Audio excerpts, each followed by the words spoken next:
তো সাংবাদিক এসেছে প্রতিষ্ঠানে, তো আমাকে কিছু জিজ্ঞাসা করছে। তো আমি বলছি যে আসলে তো এইসব উত্তর আমি দিই না, তো তোমরা এই সাংবাদিকতা ছাড়া তোমাদের রুজি আর কোনো পথ নেই? রুজি ভিক্ষা করে খাও। আপনারা যারা এখানে সাংবাদিক আছেন, আপনাকে আমি কষ্ট দিতে চাইনি, তো দুঃখিত। সাংবাদিকতা মানে হলো মানুষের দোষ ত্রুটি জেনে পেপারে প্রচার করা, এর চেয়ে খারাপ কাজ দুনিয়াতে আছে? মানে রুজির কি আর কোনো দুনিয়াতে পথ নেই? দিন মজুরি করে খেতে হবে। আমি তো বলেছি উপার্জনের পথ চারটা। একটা হলো দিন মজুরি, সন্ধ্যায় টাকা শেষ। একটা হলো চাকরি, 25 দিনে শেষ।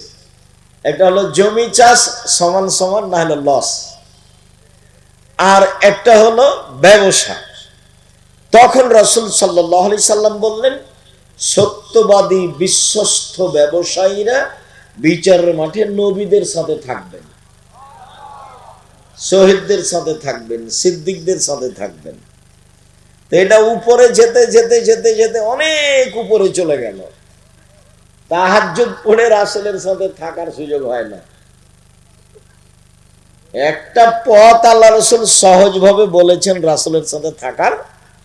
কে যদি দুইটা মেয়ের লালন পালন করে, দুইটা মেয়ের লালন পালন বিবাহ শাদী দিয়ে দেয়, তাহলে আমি মুহাম্মদ সাল্লাল্লাহু আলাইহি সাল্লাম আর ওই পিতা জান্নাতে একসাথে এভাবে থাকবো।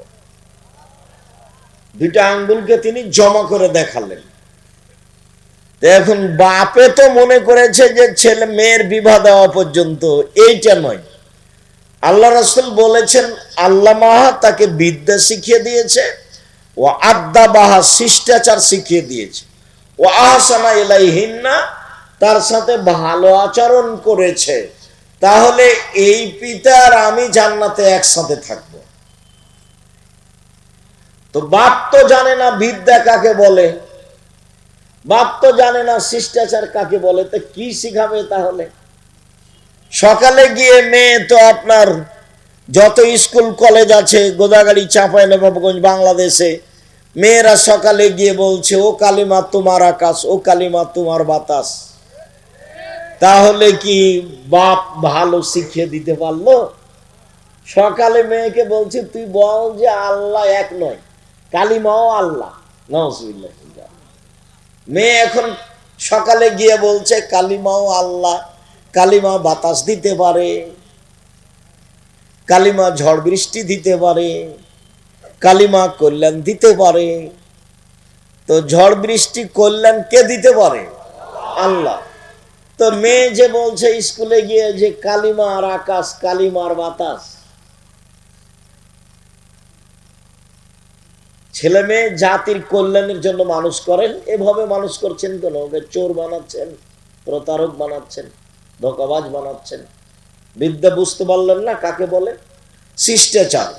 আপনি তো নিজেও জানেন না শিষ্টাচার কাকে বলে, তো মেয়েকে কি শিষ্টাচার শিখাবেন? বলেন এটা কি জায়গা? জায়গাটার নাম কি? মাটি কাটা। আর এই মাঠটা হচ্ছে মাটি কাটা কলেজ মাঠ। তো এখানে আশেপাশে যেসব বাড়ি আপনাদের, মেয়েরা যারা এসেছে, যারা ঢং ঢং করে চলে গেছে, এরা সবাই ধরেন যে আপনার মেয়ের নখটা বড় আছে, বলেন এটা কোন শিষ্টাচার? নখে নেইল পালিশ আছে, বলেন এটা কোন শিষ্টাচার? ইহুদি খ্রিস্টানদের পতিতালয়ের মেয়েরা নখে নেইল পালিশ দেয়। ইহুদি খ্রিস্টানদের পতিতালয়ের মেয়েরা নখে নেইল পালিশ দেয়। ইহুদি খ্রিস্টানদের পতিতালয়ের মেয়েরা নখে নেইল পালিশ দেয়। তা আপনার মেয়েও নখে নেইল পালিশ দিয়েছে, বলেন এটা কোন শিষ্টাচার? দুঃখিত। ভ্যানিটি ব্যাগ নিয়ে সাজগোজ করে ঘুরে বেড়াচ্ছে, আজও ঘুরে বেড়াচ্ছে, দোকানপাটে এদিকে ওদিকে ঘুরছে, বলেন এটা কোন শিষ্টাচার? পরচুলা মাথা দিয়ে বড় করে খোপা বেঁধেছে, বলেন এটা কোন শিষ্টাচার? আল্লাহ রাসূল বলছেন লান আল্লাহ আলাল ওয়াসিমাতে ওয়াল মুস্তাওসিমাতে ওয়াল ওয়াসিলাতে ওয়াল মুস্তাওসিমাতে ওয়াল মুতানাম্মিসাতে ওয়াল মুতাফাল্লিজাত। যেসব মেয়েরা উল্কি করে তাদের উপরে অভিশাপ, যেসব মেয়েরা পরচুলা ব্যবহার করে তাদের উপরে অভিশাপ, যেসব মেয়েরা ভুরু তুলে চিকন করে তাদের উপরে অভিশাপ, যেসব মেয়েরা দাঁত ছিলে চিকন করে তাদের উপরে অভিশাপ, যেসব মেয়েরা বেরেসিয়ার পোষে নিজেকে কম বয়সের দেখায় তাদের উপরে অভিশাপ, যারা উঁচা স্যান্ডেল পরে নিজেকে লম্বা দেখায় তাদের উপরে অভিশাপ, যারা এসব ঢং অবলম্বন করে তাদের উপরে অভিশাপ। তো মেয়ে তো জাহান্নামে চলেই গেছে, আপনিও তার সাথে আছেন, এবার জান্নাত নবীর সাথে হবে কিভাবে? এইভাবে মেয়ে মানুষ করে হবে? মেয়ে তো আপনার, মেয়ে কি হিন্দুর? ফ্যাশন বোরকা পরে ঘুরে বেড়াই, ওই আপনার গোদাগাড়ি বাজারে যায়, মহিষাল বাড়ি বাজারে যায়, আপনার মেয়ে তো হিন্দুর নাকি মেয়ে? ও কি ইহুদির মেয়ে? ও কি খ্রিস্টানের মেয়ে? শরম পাচ্ছেন কেন? শরম পাবেন কেন? আপনি তো বাপ, আপনাকে তো আমি বাপ মনে করি। যদি আমি দুঃখে বলি যে আপনাকে যেন বাপ না বলে, আব্বা না বলে, চাচা বলে, এটা আমার দুঃখ, এটা আমার আফসোস। এটা আমি বহুদিন থেকেই বলছি যে আপনার মতো স্ত্রীকে ওই মেয়ে যেন আপনার স্ত্রীকে যেন মা না বলে, বলবে খালা। কেননা তো মা হিসেবে দায়িত্ব পালন করেনি। যদি করে তাহলে আজকে এভাবে ও নিচু মানের মেয়ে কেন? ও ইতর শ্রেণীর মেয়ে কেন?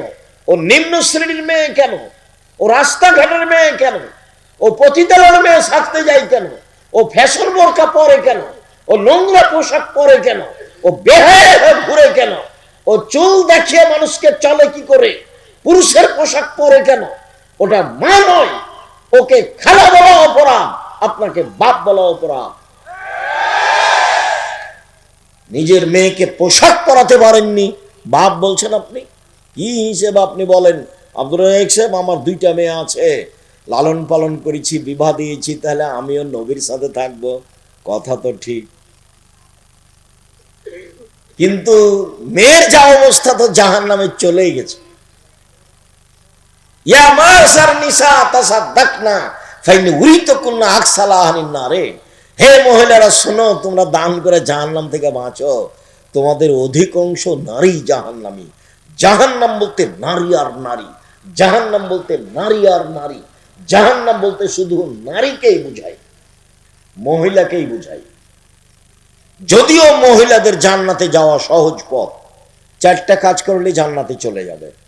1, 5 ওয়াক্ত সালাত, 2, রমজান মাসের সিয়াম রোজা, 3, স্বামীকে মেনে চলা, 4, জেনায় লিপ্ত না হওয়া, জান্নাতের সব দরজা খোলা।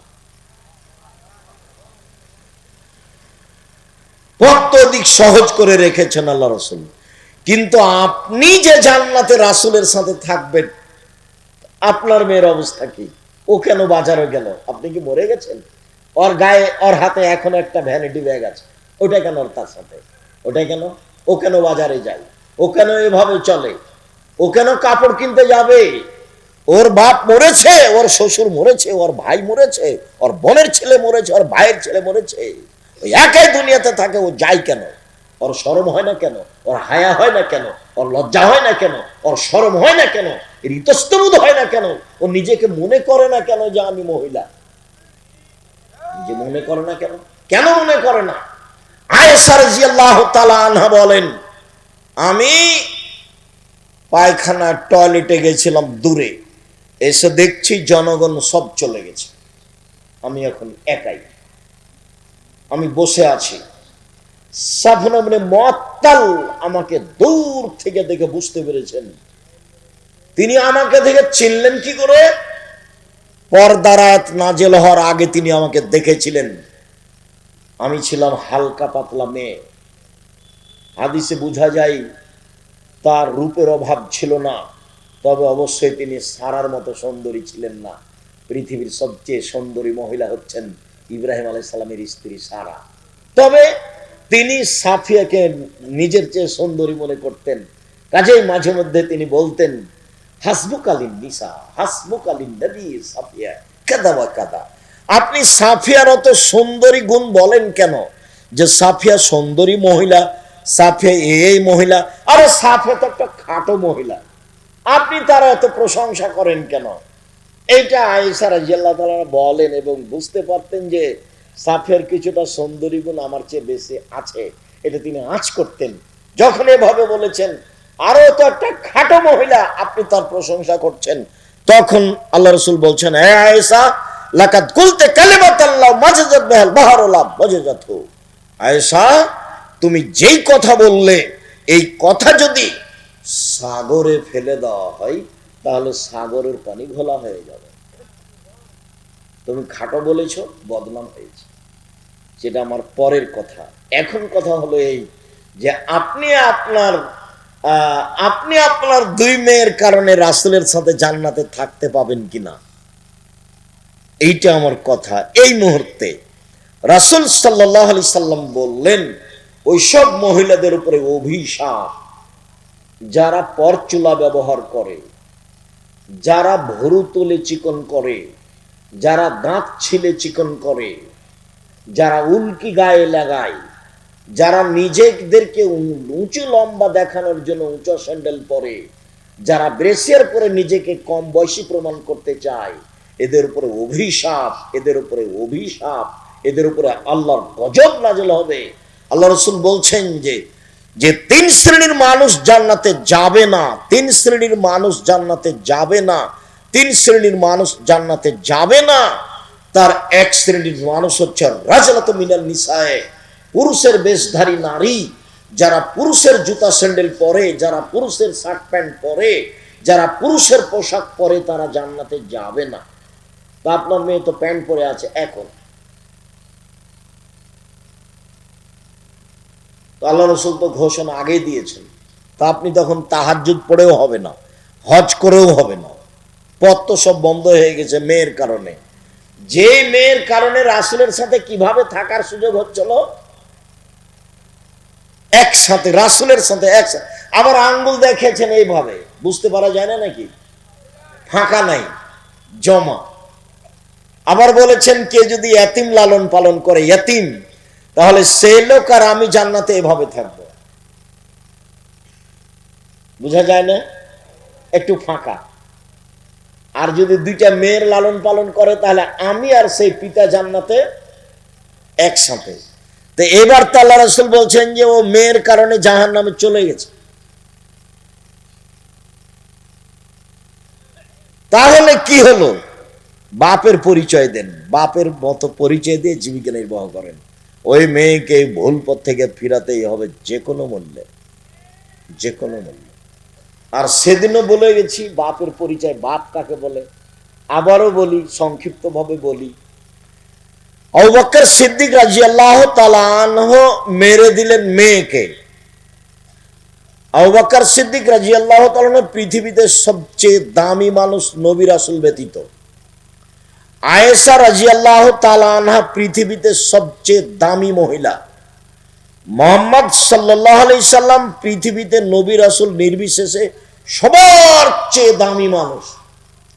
আবু বকর সিদ্দিক মেয়েকে মেরে দিলেন, বিবাহদারী মেয়েকে মারলেন, পূর্ণ যুবতী মেয়েকে মারলেন, জামাইয়ের সামনে মারলেন, সবচেয়ে বড় মানুষে মারলেন, সবচেয়ে বড় মহিলাকে মারলেন, সবচেয়ে বড় মানুষের সামনে মারলেন, বিবাহদারী মেয়েকে মারলেন, পূর্ণ যুবতী মেয়েকে মারলেন, জামাইয়ের সামনে মারলেন, দিন দুপুরে মারলেন, খোলা মাঠে মারলেন, 1400 মানুষের সামনে মারলেন, সবচেয়ে বড় মানুষে মারলেন।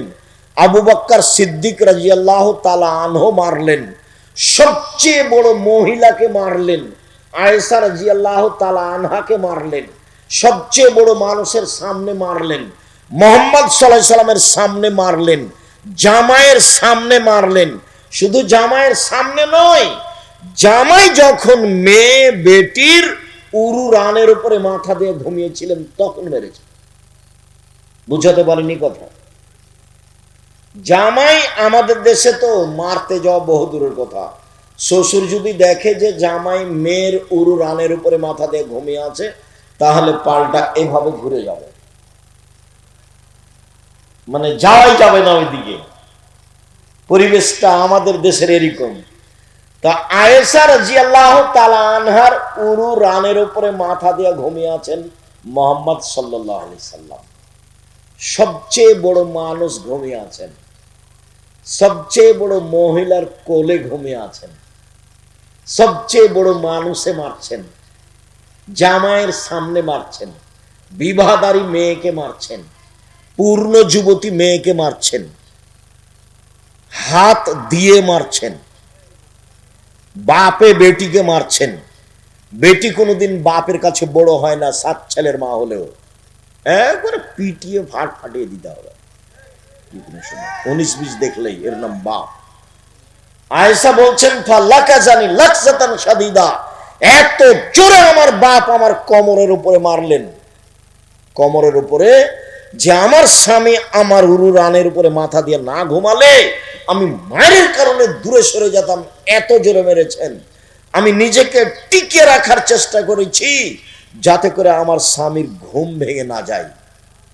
স্বামী হচ্ছেন মুহাম্মদ সাল্লাল্লাহু আলাইহি সাল্লাম, আর স্ত্রী হচ্ছেন আয়েশা রাদিয়াল্লাহু তাআলা আনহা, আর বাপ হচ্ছেন আবু বকর সিদ্দিক রাদিয়াল্লাহু তাআলা।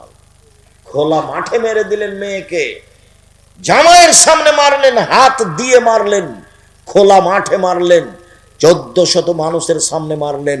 এত বড় বাপে এত বড় বেটিকে এতগুলো মানুষের সামনে, এত বড় মানুষের সামনে খোলা মাঠে মেরে দিলেন। আর আপনার মেয়েটা ক্লাস 10-এ পড়ে, ঢং ঢং করে পুরুষের পোশাক পরে ঘুরে বেড়াচ্ছে। আপনি তাকে একটা ধমক দিতে পারেন না? আপনার বাপ, আপনার বাপ মরে যাওয়ার চেয়ে বেঁচে থাকার চেয়ে মরে যাওয়া ভালো, বেঁচে থাকার চেয়ে মরে যাওয়া ভালো। আপনার ছেলে মেয়ে লালন পালনের জিম্মেদারি জামিয়া সালাফে নিয়েছে, নিবে ইনশাআল্লাহ, আমি জিম্মেদারি পালন করব ইনশাআল্লাহ। জামিয়া সালাফে প্রায় 500-র অধিক এতিম অসহায় আছে। আপনাদের কালকে যদি আরো 500 সকালে গিয়ে ঢোকে কোনো সমস্যা নাই ইনশাআল্লাহ। কাজে আপনার ছেলে মেয়ের জিম্মেদারি নিলাম আমি, আপনার মতো বাপ বেঁচে থাকা আমি চাইনি। তা আপনি কি করবেন? যে আপনি আবু বকর সিদ্দিক হন, পিটিয়ে ঠিক করতে হবে। বিবাহদারী মেয়েকে জামাইয়ের সামনে আবু বকর সিদ্দিক মারতে পারেন, আপনি ধমক দিতে পারেন না? ওর কপালে টিপ আছে, নখে নেইল পালিশ আছে, পুরুষের পোশাক পরে আছে, ভ্যানিটি ব্যাগ হাতে করে ঢং ঢং করে ঘুরে বেড়াচ্ছে, আপনি কিছুই বলতে পারেন না? আপনাকে শরম লাগে, আপনাকে ইতস্তত লাগে, আপনাকে কেমন কেমন লাগে, কেমন কেমন লাগবে? কেন লাগবে? কেন লাগবে? হিন্দু মেয়েরা কপালে টিপ দেয়, আপনারটা দিল কেন? ওইভাবে আসকারা মাস্কারা মুখে চোখে লাগিয়ে মানুষের সামনে ঘুরে কি করে? রিক্সাওয়ালাকে দেখানোর জন্য রিক্সায় উঠে? রিক্সাওয়ালা কি স্বামী? রিক্সাওয়ালাকে দেখানোর জন্য তার এত সাজগোজ, বাজারে যাওয়ার জন্য তার এত সাজগোজ, সাজুগুজু তার এত কেন? বাজারে যায় কেন এভাবে? আপনি চোখে দেখতে পান না? আপনার স্ত্রী চোখে দেখতে পায় না? স্বামী স্ত্রী ছাই করতে কলা করতে বেঁচে আছেন? কেন বেঁচে আছেন? ছেলে মেয়েকে মানুষ করতে হবে, এই জন্য বেঁচে আছেন। রাসূল সাল্লাল্লাহু আলাইহি সাল্লাম বলছেন, কোন পিতা যদি 2 জন মেয়ের লালন পালন করে, সেই পিতার আমি জান্নাতে একসাথে থাকব। তখন তিনি বলেছেন, বিদ্যা শিখিয়ে দিল, সুন্দর বিদ্যা শিখিয়ে দিল, শিষ্টাচার শিখিয়ে দিল, সুন্দর শিষ্টাচার শিখিয়ে দিল, তার সাথে ভালো আচরণ করলো। এই বাপ নবীর সাথে জান্নাতে একসাথে ভাবে থাকবেন। সম্মানিত দিনী ভাই বোন, মনে রাখা ভালো হবে, জেনা মহাপাপ।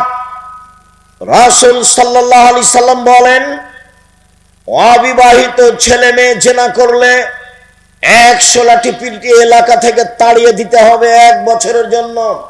তিনি বলেন, বিবাহিত পুরুষ নারী জেনা করলে ইট ঢেল পাথর দিয়ে মেরে মেরে মেরে ফেলতে হবে, তার বেঁচে থাকার কোনো সুযোগ নেই। 3 শ্রেণীর মানুষকে হত্যা করতে হয়, 2 শ্রেণীর মানুষের বাঁচার পথ আছে। 3 শ্রেণীর মানুষকে হত্যা করতে হয়, 2 শ্রেণীর মানুষের বাঁচার পথ আছে। 1, কেউ যদি বলে আমি কোরআন মাজিদ মানি না, তাহলে তাকে সরকারিভাবে হত্যা করতে হবে। ফাঁসির মঞ্চে নিয়ে যাওয়া হয়েছে, ও এখন বলছে আমার ভুল হয়েছে, কোরআন আল্লাহর দেওয়া বিধান, তাহলে তাকে ফাঁস থেকে নামিয়ে নিতে হবে, হত্যার যোগ্য অপরাধ ছিল, স্বীকৃতির কারণে সে বেঁচে গেল। দুই, আপনি আমাকে হত্যা করেছেন, আমার বাপ মা আপনাকে হত্যা করে নিবে, তার নাম কেসাস। তবে আপনার বাঁচার পথ আছে। আপনাকে ফাঁসির মঞ্চে নিয়ে যাওয়া হয়েছে, গলায় ফাঁসও দেওয়া হয়েছে। আমার বাপ মা ছুটাছুটি করে বলছে আমরা মাফ করে দিলাম, আমরা মাফ করে দিলাম, আমরা কেসাস নিব না। তাহলে আপনার আর ফাঁসি হবে না। তিন, বিবাহ করার পরে যদি কেউ জেনায় লিপ্ত হয় তাহলে তাকে পৃথিবীতে বাঁচিয়ে রাখার কোনো পথই নেই। কিয়ামত পর্যন্ত কোনো পথ বের হবে না। বিবাহ করার পরে যদি কেউ জেনায় লিপ্ত হয় তাহলে তাকে পৃথিবীতে বাঁচিয়ে রাখার কোনো পথ নেই, পুরুষ হোক আর নারী হোক। জেনা মহাপাপ, জেনা মহাপাপ, জেনা মহাপাপ। এর পরেও যদি তার বিচার না হয়, সে যদি রাতের অন্ধকারে দিনে কোনো জায়গায় নির্জনে বসে আল্লাহকে বলে আমি ভুল করেছি, আমি অপরাধী, আস্তাগফিরুল্লাহ ওয়া আতুবু ইলাইহি, আমি আল্লাহর কাছে ক্ষমা ভিক্ষা চাই, তার কাছে ফিরে যেতে চাই, আস্তাগফিরুল্লাহ আল্লাযী লা ইলাহা ইল্লা হুয়াল হাইয়ুল কাইয়ুম ওয়া আতুবু ইলাইহি রব্বিগফিরলি ওয়া তুব আলাইয়া ইন্নাকা আনতাত তাওয়াবুল গফুর, আল্লাহুম্মা আনতা রাব্বি লা ইলাহা ইল্লা আনতা খালাকতানি ওয়া আনা আবদুকা ওয়া আলা আহদিকা ওয়া আদিকা মাসতাতাতু আউযু বিকা মিন শাররি মা সানাতু আবুউ লাকা বিনি'মাতিকা আলাইয়া ওয়া আবুউ বিযামবি ফাগফিরলি ফাইন্নাহু লা ইয়াগফিরুয যুনুবা ইল্লা আনতা। আল্লাহ এই পাপ তার ক্ষমা করে দিবেন ইনশাআল্লাহ। কেন? এই পাপ কার সাথে জড়িত? আল্লাহর সাথে জড়িত। আপনি দোকানে বসে আমার বদনাম করেছেন, মরা পর্যন্ত ক্ষমা চান, দেখি হয় নাকি? যদি আল্লাহ আপনাকে ক্ষমা করে দেন, আল্লাহ হবেন জালেম। আল্লাহ বলেছেন আমি জুলুম করি না, আমার উপরে জুলুম আমি হারাম করেছি, ইন্নী হারামতু যুলমা আলাইয়া, আমার উপরে জুলুম আমি হারাম করেছি। তুমি যার বদনাম করেছো সেখানে ক্ষমা নেওয়া, এখানে কেন? কথা স্পষ্ট হয়নি? জিন্দেগিতে মুখ খুলবেন না কারো নামে। ছেলেগুলো ওখানে দৌড়াচ্ছে, আপনারা দেখলেন না? এই ছেলেরা, তোমাদের এখানে লোকজন নেই, তোমরা ওখানে দাঁড়িয়ে আছো কেন? জায়গা নাই নাকি? তোমাদের জন্যই তো আমি এসেছি। ভাইজান, আপনি ওখানে কেন দাঁড়িয়ে আছেন? আমি আপনার জন্য এসেছি। আমি এখানে কোনো স্বার্থ নিয়ে আসিনি, আমি নির্বাচন করি না এবং আমি কোনো তাফসির মাহফিল করি না। আমার কাছে কোনো উদ্দেশ্য নেই, শুধু উদ্দেশ্য আপনাকে একটু পরকালমুখী করা। আমি আপনার জন্য খাস করে এসেছি। আপনাকে আলোচনা ভারী লাগুক আর হালকা লাগুক, দয়া করে আপনি ধৈর্যের পরিচয় দিবেন, কিছুক্ষণ আপনি অপেক্ষা করবেন। আমি আপনার জন্য এসেছি। আপনারা মহিলারা, আপনারা আমার দিনী বোন, আমি আপনাকে যতই কঠিন করে বলি না কেন, আপনার আমি উপকারের জন্য এসেছি, আপনার আমি কল্যাণ কামনা করি। আপনি আমার দিনী বোন, আমার কিছু করার নেই। রাসূল সাল্লাল্লাহু আলাইহি ওয়াসাল্লাম এইভাবেই বলেছেন। তিনি বলছেন ইন্নাল মারাতা তুকবিলু ফি সূরাতি শায়তান ওয়া তুদবিরু ফি সূরাতি শায়তান, নিশ্চয় মহিলারা শয়তানের বেশ ধরে আসে, নিশ্চয় মহিলারা শয়তানের বেশ ধরে যায়। বলেন তো আমি কি করতে পারি? আল্লাহ রাসূল এইভাবেই বলছেন। এই ছেলে, তোমাদের কি কাজ এখানে? মুখে কথা বলবো না, চুপ। কোনো যদি কাজ করার লোকে চুপ থেকে করো। এখন তো মাঠ চলছে, কোনো কাজ দেখায় না আমাকে। সম্মানিত দিনী ভাই বোন, আমার দিনী বোনেরা, আমি কি করতে পারি? রাসূল সাল্লাল্লাহু আলাইহি ওয়াসাল্লাম এইভাবেই বলছেন। তিনি বলছেন মা তারাকতু বাদি ফিতনাতান আযরাল রিজাল মিনান নিসায়ে, আমার জীবন আমি ছাড়িনি কোনো বস্তু যেটা পুরুষের জন্য বিপজ্জনক হতে পারে নারীদের চেয়ে। পৃথিবীর মানুষ শুনে রেখো, আমি ছাড়িনি কোনো বস্তু পৃথিবীতে যেটা পুরুষের জন্য বেশি বিপজ্জনক হতে পারে নারীদের চেয়ে। পৃথিবীর মানুষ শুনে রেখো, নারী হচ্ছে তোমাদের জন্য সবচেয়ে বিপজ্জনক বস্তু। নারী হচ্ছে তোমাদের জন্য সবচেয়ে বিপজ্জনক বস্তু। এই মেয়ে, এই ফ্যাশন বোরকা পরেছো কেন? শরম পাও না? তোমার দিকে মানুষ দেখে, তোমার বাপ এটা দেখে না? আমি কি করতে পারি? রাসূল এভাবেই বলছেন। রাসূল সাল্লাল্লাহু আলাইহি ওয়াসাল্লাম বলছেন পৃথিবীর মানুষ ফাত্তাকুদ দুনিয়া ওয়াত্তাকুন নিসা, তোমরা মহিলা থেকে বেঁচে থাকো, দুনিয়া থেকে বেঁচে থাকো। পৃথিবীর মানুষ, তোমরা মহিলা থেকে বেঁচে থাকো, দুনিয়া থেকে বেঁচে থাকো। এই দুনিয়া হচ্ছে জড় বস্তু, অত্যাধুনিক যন্ত্র। যেভাবে বসে আছেন সেভাবে ছবি ধরে রাখছে। মহিলার গায়ে হাত লাগালে ওইভাবেই ছবি ধরে রাখছে মাটি। ভাবির সাথে এসেছো মোটর সাইকেলে, ওইভাবে মাটি ছবি ধরে রাখছে।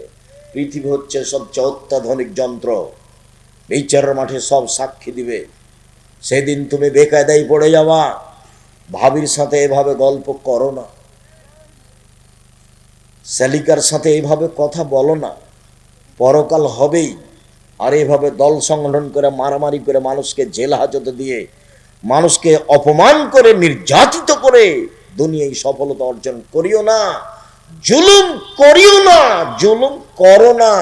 মানুষকে অপমান করো না, মানুষকে হত্যা করো না, মানুষকে জেল হাজতে দিও না। নইলে তোমার অপমান ঘনিয়ে এসেছে, আসবেই। যে যত বড় জালেম তার দুনিয়াতে ধ্বংসর সময় তত কম। তোমাদের নেত্রীর সময় ছিল মাত্র 45 মিনিট, আর ফেরাউনের সময় ছিল 3-4 মিনিট। আর আদ সামুদ মিনিটই পায়নি, বাস নাই। আদ সামুদ ওরা মিনিট পায়নি, বিদ্যুৎ চমকে উঠেছে, নাই, গেছে দুনিয়া থেকে। জুলুম করো না, এভাবে মানুষের বিরুদ্ধে যায়ও না, দল সংগঠন করে মানুষের বদনাম করো না, গীবাত করো না। আমি আব্দুর রাজ্জাক বিন ইউসুফ আপনার বাড়ির মানুষ, আমি আপনাকে কাছে থেকে বলছি, আমি আপনার ঘরের মানুষ, আপনাকে আমি ভাই মনে করে বলছি, দেশের লোক মনে করে বলছি। নিজের জন্য যেমন বাঁচা চাই, আপনার জন্য আমি তেমন বাঁচা চাই। উপস্থিত বৈঠকের মহিলারা শোনেন, আপনি উল্টা বুঝিয়েন না। আপনার নেতা যা বলেছে, আমি যা বলছি আমারটাই ঠিক, এ কথাই ঠিক, এ কথাই ঠিক, এ কথাই ঠিক। জাতির যদি রাস্তাঘাট করে দিতে না পারি, জাতির যদি স্কুল কলেজ করে দিতে না পারি, জাতিকে চূড়ান্ত সঠিক ধর্ম দিতে পারবো ইনশাআল্লাহ। ধর্মের ব্যাপারে জাতিকে ফাঁকি দিয়ে পরকাল হারাতে না যেরই। শুনুন, আপনি কটাক্ষ চোখে দেখবেন আর হাঁটবেন, এটা আমি চাইনি। আপনি দিনীবন যেভাবে বৈঠক করছেন, এই বৈঠক রাসূলের বৈঠক নয়। আপনি ভুল বুঝেছেন। কোরআন মাজিদের গায়ে যদি মিথ্যে কথা লেখা থাকে, 35 বছর থেকে দেখাচ্ছি। কতদিন থেকে? 90 সাল থেকে দেখাচ্ছি। কোরআনের গায়ে যদি পাতা পাতা মিথ্যা দোয়া লেখা থাকে, পরের পৃষ্ঠা আছে, এক পৃষ্ঠা একটা বাক্য রাসূলের নয়। 35 বছর থেকে বলছি, 90 সাল থেকে বলছি। কোন মায়ের বেটা প্রমাণ করতে পারে যেটা রাসূলের বাক্য? কোরআনের গায়ে যদি মানুষ মিথ্যা কথা লিখতে পারে, ধর্মের বহু জগতে মানুষ মিথ্যা কথা বলবে? কোরআন মাজিদ খুলে মানুষ বলছে, দেখেন আল্লাহ বলছে মিলাদ করতে হবে। নবী মিলাদ করলেন না, সাহাবী করলেন না, তাবেঈ করলেন না, পৃথিবীর কোন বড় বিদ্বান করলেন না। আর এখন মাওলানা সাহেব দেখাচ্ছে, এ দেখেন আল্লাহ বলছে মিলাদ করতে। দেশের 95% জন বক্তা মিথ্যুক, এ কথাই ঠিক। আপনি খালি বলেন না যে দেখেন আপনি আমার বক্তার মিথ্যা কথা দেখেন তো, খালি বলেন না সাহস করে, তারপর আমি দেখছি। দেশের 98% জন মুফাসসির মিথ্যুক, ধর্মের নামে মিথ্যা কথা বলছে। আপনি বই পড়েন না, আমি তো চেষ্টা চালাচ্ছি আপনার সাথে থাকার। প্রতিষ্ঠান দিয়ে, কলম দিয়ে, মিডিয়া দিয়ে সব সময় চাচ্ছি, মনে বড় সাধ, এই দেশের মাটিতে আমি উন্নত মানের প্রতিষ্ঠান গড়বো ইনশাআল্লাহ, যেখানে ছেলে মেয়ে বাংলা, ইংরেজি, আরবি উন্নত মানের শিক্ষা অর্জন করে জাতির অন্যায়ের বিরুদ্ধে লড়বে, মুখে কলমে মিডিয়ায় লড়বে ইনশাআল্লাহ। জীবন বাজি রেখে চেষ্টা চালিয়ে যাচ্ছি এবং তারা লড়ে যাচ্ছে। মুখে আছি, মিডিয়াতে আছি, কলমে আছি, দিন রাত আছি। কোন জায়গাতে জেনে শুনে সজ্ঞানে সরিষা সম পরিমাণ স্বার্থের আশ্রয় নিনি। উপরওয়ালা দেখছে, 90 সাল থেকে না আজ পর্যন্ত একটা বাক্য স্বার্থে বলিনি। কোন স্বার্থ নেই এখানে। স্বার্থ একটাই, আল্লাহকে সন্তুষ্ট করা, আপনাকে পরকালমুখী করা। যেহেতু মরতেই হবে এটা আপনি বুঝছেন, তারই মানে পরকালমুখী। কেন আপনি দোকানে বসে আড্ডা পিটা মানুষের বদনাম করেন? আপনি কি বুঝেন? আপনি কেন বললেন যে ওই চেয়ারম্যান খারাপ? মুখ খুললেন কেন? সাংবাদিক, তুমি কি বুঝো যত কথা লিখেছো তার জবাব কি হবে? এই ছেলে, তোমাকে বলি, তোমার বন্ধু সাংবাদিক, শুনে যাও, তাকে বলে দিও। এদিকে দেখো, রাসূল সাল্লাল্লাহু আলাইহি ওয়াসাল্লাম বলেছেন, মান সাতারা মুসলিমান সাতারাহুল্লাহু ফিদ দুনিয়া ওয়াল আখিরা। কেউ যদি মুসলমানের দোষ ত্রুটি ঢেকে রাখে, তাহলে আল্লাহ ওই লোকটার দোষ ত্রুটি দুনিয়াতেও ঢাকবেন, কিয়ামতের মাঠেও ঢাকবেন, ঢেকে দিবেন। আর একটু দেখো, যে কারো বদনাম করবে না, পেপার পত্রিকায় কারো কথা লিখবে না, মুখ খুলবে না কারো ব্যাপারে, তাকে আল্লাহ বিচারের মাঠে নিয়ে আসবেন, নিয়ে এসে অন্য থেকে বাহু দিয়ে ঢেকে নেবেন, কেউ যেন দেখতে না পায়। নিজে আল্লাহ নিয়ে তার খাতাটাকে দেখাবেন, দেখো তো এই পাপ তুমি চিনতে পারো, দেখো তো এগুলো পাপ চিনতে পারো, জি এগুলো আমারই পাপ। তো তুমি কি আমাকে কিছু বলতে চাও? জি না, আমি কিছু বলতে চাই না। তো তুমি কি মনে করো যে আমার ফেরেশতারা অন্যায় লিখেছে? জি না, সেটা আমি মনে করি না। তখন বুঝবে যে আমার নাম, আমি জাহান্নামে চলেই গেছি। তখন আল্লাহ বলবেন, দেখো তোমার একটা স্বভাব ছিল, খাসলত ছিল মানুষের দোষ ত্রুটি ঢেকে রাখা। তুমি যদি মানুষের দোষ ত্রুটি গোপন রাখতে পারো, আমি আল্লাহ তোমার দোষ ত্রুটি গোপন রাখতে পারি না। যাও, তোমার বিচার হবে না, মাফ করে দিলাম তোমাকে, তুমি জান্নাতে চলে যাও। গুণ কি গুণ বলেন তো, কি গুণ? মুহাম্মদ সাল্লাল্লাহু আলাইহি ওয়াসাল্লাম কিভাবে দেশ ঢেকে রাখতেন সেটা আমি একটু পরে বলছি। আমি একটু বুঝাই, গীবাত কাকে বলে, বদনাম কাকে বলে, সুদ মহাপাপ, জেনা মহাপাপ, সুদ মহাপাপ। রাসূল সাল্লাল্লাহু আলাইহি ওয়াসাল্লাম বলছেন, মায়াকুলু দিরহাম রিবা ওয়া আলাম আসাদ মিন সিত্তাতি সালাসিনা জিনিয়া। কেউ যদি জেনে শুনে 1 টাকা সুদ খায়, 36 বার জেনা করে যত পাপ হবে, 1 টাকা সুদ খেলে তার চেয়ে বেশি পাপ হবে। যেটা মানুষ দিন রাত করছে। কিস্তি তুলেছেন কেন?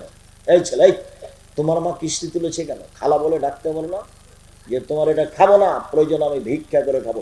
ভিক্ষা করে খাওয়া কেন? মানুষের বাড়িতে কাজ করে খাওয়া। আমি ভিক্ষা করার কথা বলি তোমার বাপকে খাটো করার জন্য। তোমার বাপ তোমার জন্য কেন যৌতুক নিল, নিবে কেন? তখন আমি কষ্ট পেয়ে বলেছি, বাপ বেটা ভিক্ষা করে খাও। যৌতুক নিয়েছো কেন? আগামীকাল সন্ধ্যা হতে হতে যৌতুক ফেরত দিতে হবে। দিন মজুরি করে থাকো, মোটরসাইকেল নিলে কেন? বলে আমাকে খুশি হয়ে দিয়েছে। বেটা, তোমার শ্বশুর মোটরসাইকেলটা ফকিরকে দেয় না কেন? তাহলে তো বোঝা যায় খুশি হয়ে দেয়। তোমার স্বভাব খারাপ, তোমার বাপেরও স্বভাব খারাপ। পরের দেওয়া মোটরসাইকেলে গড়ে বেড়াও আর এগুলো বদনাম করে বেড়াও। দেখি আব্দুল্লাহর শ্বশুর বলুক তো দেখি, আব্দুল্লাহর শ্বশুর, আব্দুর রহমানের শ্বশুর, আব্দুর রহিমের শ্বশুর, বাবার ক্ষমতা নাই আমার সামনে মুখ খুলতে পারে,